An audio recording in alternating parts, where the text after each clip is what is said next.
من، فرخاری من، این ملک پر اسرار من، این ملک پر اسرار من، یک پاره‌ای خطلان من، هم گنج و هم آثار من، یک پاره‌ای خطلان من، هم گنج و هم آثار من، هم گنج و هم آثار من.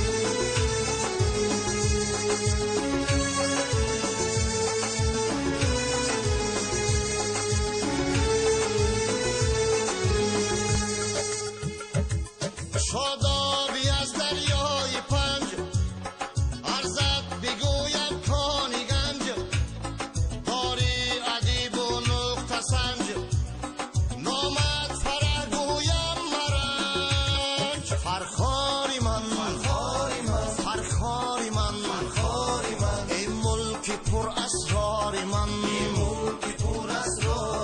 یک پاره‌ای خطلان من، هم گنج و هم آثار من،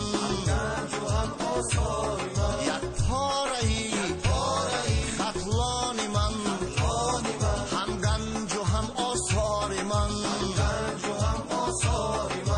گنج و هم آثار من.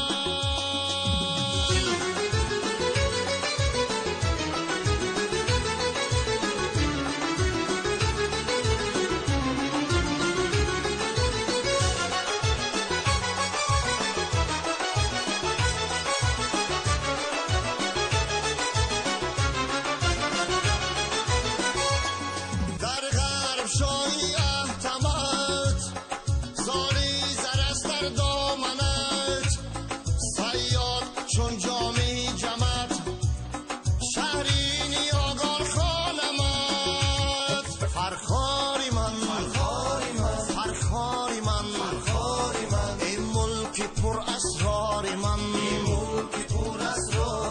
یک پاره‌ای خطلان من، هم گنج و هم آثار من، یک پاره‌ای خطلان من، هم گنج و هم آثار من، هم گنج و هم آثار من.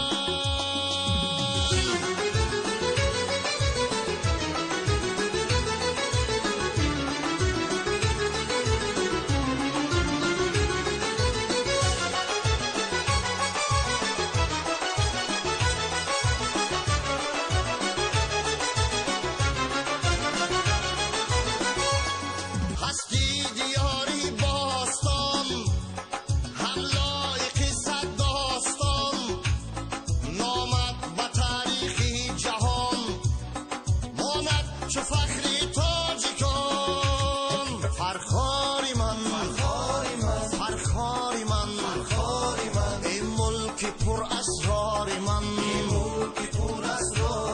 یک پاره‌ای خطلان